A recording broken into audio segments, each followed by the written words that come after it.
people are making fun of CNN so long as we're on this media craze right now. CNN is being mocked for this outrageous interview that they aired over the weekend. This is crazy to me. So, it's bad, right? Because CNN's always taking the side of anybody who's basically not John Q. Public, not the middle American. They want to make sure that they're looking out for, the Sinaloa cartel.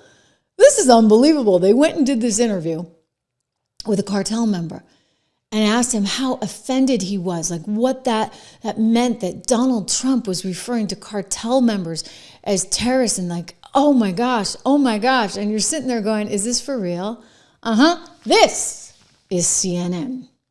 What's your message to Donald Trump? Respeto, So we've just entered an area of the city that is still very dangerous. After weeks of trying, our contact here on the ground has managed to secure a meeting with a member of the cartel who's involved apparently in the production of drugs. ¿Cómo estás? This man is talking to us on the condition we hide his identity and location. Can I pull up a chair? He says he produces fentanyl for the Sinaloa cartel. How safe or dangerous is this area to be in? En estos momentos todas las áreas son peligrosas. I mean, according to the Trump administration, you are a terrorist. I mean, the cartels have been labeled a foreign terrorist organization. What do you make of that? Está fea la situación, ¿verdad? Está fea la situación, pero pues todos tenemos que comer. What's your message to Donald Trump if he's watching this? De respeto, él tiene que según él buscar lo mejor para. According to him, he's looking out for his people. Pero el detalle que ya están los. But the problem is not that the consumers are in the United States. Uno le parara.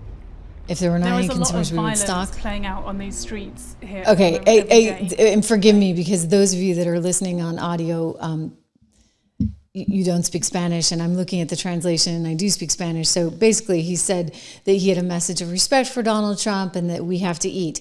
I'm sitting here going, oh my gosh, like what is going on in the world? Where CNN's like, what is it that you want Donald Trump to hear? I mean, how dare he call you a terrorist? You just happen to be one of the biggest crime organizations in the world.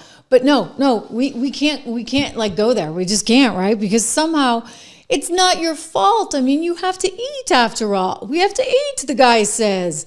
And she's sitting there like, oh my gosh, you poor drug cartel member. He's like, I mean, this is crazy to me. So I'm not the only one who found this a little bit crazy. If you go online, everybody had the same reaction saying this is pathetic, nothing like giving these people airtime. So CNN is concerned about hurting the cartel's feelings. This isn't the flex they think it is. It is offensive to Americans. You better believe it is offensive to Americans. This is CNN, ladies and gentlemen, and this is why nobody watches CNN anymore. I don't know what they're going to do without whatever money they were getting from USAID.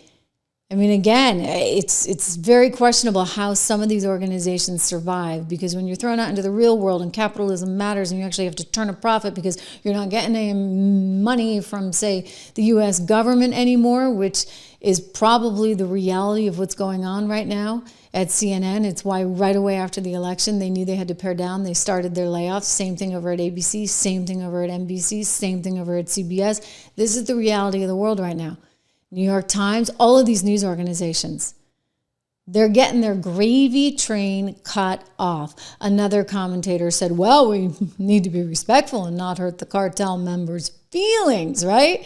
I mean, this is this woke insanity that has just driven businesses further and further into the hole, whether it be Disney, whether it be these networks, and then while simultaneously really hurting us Americans. Remember, you guys, we got a market that's getting really, really interesting right about now. We added 177,000 jobs in the latest month to the economy. We got oil hanging out at $56 a barrel. You know what this tells me?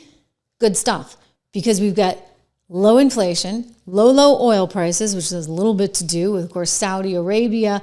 Saudi Arabia is saying, we can take the heat. We'll manage this, but we don't want the Iran, et cetera, benefiting from higher oil prices. So they've done what they can, and this is an opportunity at this moment in time, in my estimation, to be able to continue getting in on what is going to be a very good time ahead. We got a Dow that's up about 0.25 percentage point. S&P NASDAQ trading pretty much flat at this moment. You know, if you have not checked out our portfolios over at 76 Research, I'd really like you to do that because we've got a lot of good ideas for you. 76portfolios.com. Go there. The inflation protection, the American resilience, which is more growth oriented, the income builder. These are all great ways for you to capitalize on this new opportunity in the markets right now.